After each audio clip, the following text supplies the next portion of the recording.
നമസ്കാരം. ഈ വർഷത്തെ രണ്ട് വമ്പൻ ഹിറ്റുകൾ പഠാൻ, ജവാൻ എന്നീ ചിത്രങ്ങൾക്ക് ശേഷം വരുന്ന ഷാരൂഖ് ഖാൻ ചിത്രം. ഇനി സംവിധായകൻ രാജ്കുമാർ ഹിറാനിയുടെ സിനിമകൾ നോക്കിയാൽ ഗംഭീര സിനിമകൾ തന്നെയുണ്ട്. Munnabhai MBBS, PK, 3 Idiots, Sanju.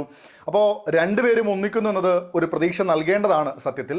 പക്ഷേ എന്നെ സംബന്ധിച്ച് റിലീസിന് മുന്നേ വലിയ പ്രതീക്ഷകളൊന്നും ഡങ്കി എന്ന സിനിമ സമ്മാനിച്ചിരുന്നില്ല. ഒഫീഷ്യൽ പോസ്റ്ററുകൾ പോലും അത്ര മികച്ചത് എന്ന് തോന്നിയിരുന്നില്ല. ഒഫീഷ്യലിനേക്കാൾ നല്ല ചില ഫാൻമെയ്ഡ് പോസ്റ്ററുകൾ ഉണ്ടായിരുന്നു എന്നത് വേറൊരു സത്യം. തപ്സി പന്നു, ബൊമൻ ഇറാനി, വിക്കി കൗശൽ തുടങ്ങിയവരാണ് മറ്റു പ്രധാന വേഷങ്ങളിൽ എത്തിയിരിക്കുന്നത്. ഇന്ന് ഈ ചിത്രത്തെക്കുറിച്ചാണ് നമ്മൾ മൺസൂൺ മീഡിയയിൽ സംസാരിക്കുന്നത്. ചിത്രത്തിലെ നായകൻ ഹാഡി സിംഗ് പഞ്ചാബിലെ ഒരു ഗ്രാമത്തിലേക്ക് വരുന്നതാണ് കഥാപശ്ചാത്തലം. വരുന്നത് ഒരാളെ അന്വേഷിച്ചാണ്. അവിടെ വെച്ചാണ് മനുവിനെയും സുഹൃത്തുക്കളെയും അവരുടെ സ്ട്രഗിൾസിനെയും ആഗ്രഹത്തെക്കുറിച്ചൊക്കെ അറിയുന്നത്. തുടർ സംഭവങ്ങളൊക്കെയാണ് ഡങ്കി എന്ന സിനിമയുടെ പശ്ചാത്തലം എന്ന് പറയുന്നത്. ഫ്ലാഷ് ബാക്കും പ്രസൻറ്റുമായിട്ടാണ് കഥയുടെ രണ്ട് കാലഘട്ടങ്ങൾ കിടക്കുന്നതെങ്കിലും ഫ്ലാഷ് ബാക്കിലെ സംഭവങ്ങൾക്കാണ് സിനിമ പ്രാധാന്യം നൽകിയിരിക്കുന്നത്. സിനിമയുടെ അവസാനം യഥാർത്ഥമായ ഫോട്ടോസൊക്കെ വെച്ചുകൊണ്ട് സംവിധായകൻ ചില കാര്യങ്ങൾ നമ്മളോട് പറയുന്നുണ്ട്. നിയമപരമല്ലാത്ത കുടിയേറ്റമാണ് സിനിമ ചർച്ച ചെയ്യുന്നത്. പക്ഷേ സിനിമയ്ക്കകത്ത് അത് ശക്തമായി അവതരിപ്പിക്കാൻ സാധിച്ചിട്ടേ ഇല്ല. ചിരിക്കാനുള്ള കുറച്ച് മൊമെൻറ്റ്സ് ഉണ്ട്, നമ്മളെ ടച്ച് ചെയ്യുന്ന കുറച്ച് മൊമെൻറ്റ്സ് കൂടെ സിനിമയിലുണ്ട്. പക്ഷെ അതെല്ലാം സ്കാറ്റേർഡ് ആയി തന്നെ നിൽക്കുന്നു. ഓവറോൾ രാജ്കുമാർ ഹിറാനിയുടെ ഇതുവരെ വന്നതിൽ ഏറ്റവും താഴെ നിൽക്കുന്ന സിനിമയാണ് ഡങ്കി എന്നാണ് എൻ്റെ അഭിപ്രായം. ഷാരൂഖ് ഖാൻ അത്യാവശ്യം നന്നായി ചെയ്തിട്ടുണ്ടെന്ന് തോന്നി. സിനിമയിൽ ആദ്യ പകുതിയിലെ കോമഡി സീനുകളൊക്കെ കിടിലനായി തന്നെ ചെയ്തിട്ടുണ്ട്. പക്ഷേ ഇമോഷണൽ സീനുകൾക്ക് അത്ര ഡെപ്ത് തോന്നിയില്ല.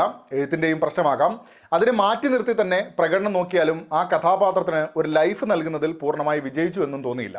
തപ്സിയുടെ കാര്യത്തിലായാലും ഒരു ഓക്കെ ഫീൽ മാത്രമാണ്. വയസ്സായ ശേഷമുള്ള സീനുകളൊക്കെ നോക്കിയാൽ ഒരു ലൈഫ് പലപ്പോഴും നഷ്ടപ്പെടുന്ന പോലെയായിരുന്നു. മൊത്തത്തിൽ പ്രധാന കഥാപാത്രങ്ങളിലേക്ക് ഇന്നാകുന്നതിലും അവർക്കൊപ്പമുള്ള യാത്ര എന്നതിലേക്കും പ്രകടനങ്ങൾ വേണ്ടത്ര വിജയിച്ചില്ല എന്നാണ് എനിക്ക് തോന്നിയത്. കുറച്ച് സീനുകളേ ഉള്ളൂ എങ്കിലും ചിത്രം കണ്ടു കഴിഞ്ഞാലും ബാക്കിയാവുന്ന പ്രകടനം വിക്കി കൗശലിൻ്റെതാണ്. കഥാപാത്രത്തോടൊരു അടുപ്പം തോന്നുന്നത് ഈ കേസിൽ മാത്രമാണ്.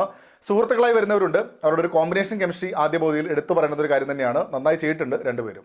ആദ്യ പകുതി ഒരു ഓക്കെ ഫീൽ മാത്രമാണ് സമ്മാനിച്ചത്. അത്യാവശ്യം ചിരിക്കാനുള്ള നിമിഷങ്ങളൊക്കെ ഉണ്ട്. പരീക്ഷയ്ക്ക് തയ്യാറെടുക്കുന്നതും ഇൻ്റർവ്യൂവിന് പോകുന്നതുമായ സീനൊക്കെ നല്ലോണം ചിരിക്കാനുണ്ടായിരുന്നു. രണ്ടാം പകുതി എത്തുമ്പോൾ ഫ്ലാറ്റ് ആയി പോകുന്നു എന്നാണ് വിഷയം. പ്രശ്നങ്ങളും പ്രതിസന്ധികളും ഒക്കെ പറയുന്നുണ്ടെങ്കിലും അതിനെ ഫോക്കസ് ചെയ്ത് അവതരിപ്പിക്കാൻ ശ്രമിക്കുന്നതുമില്ല. ഇവരുടെ ഒരു യാത്രയുണ്ട്, അത് കൺവിൻസിംഗ് ആയിരുന്നു. വിഷ്വൽസ് ആയിട്ട് ഗംഭീരമായി തന്നെ അനുഭവപ്പെട്ടു. ക്ലൈമാക്സ് എത്തുമ്പോഴും പൂർണ്ണമായിട്ടല്ല, രണ്ടാം പകുതിയിൽ അതുവരെ പോയത് വെച്ച് നോക്കുമ്പോൾ ട്രാക്കിൽ ഇന്നാവാൻ ശ്രമിക്കുന്നുണ്ടെന്ന് പറയാം. എഴുത്തിൻ്റെ പ്രധാന പ്രശ്നമായി തോന്നിയത് സീരിയസ് ആയ വിഷയമാണ് പറയണമെന്ന് കരുതുന്നത്. പക്ഷേ അത് നമുക്ക് മുന്നിൽ അവതരിപ്പിക്കാൻ കുറച്ച് സമയം മാത്രം എടുക്കുകയും അതിൻ്റെ അപ്പുറത്തും ഇപ്പുറത്തുള്ള കാര്യങ്ങൾ വിശാലമായി തന്നെ പറയുന്നു എന്നുള്ളതാണ്.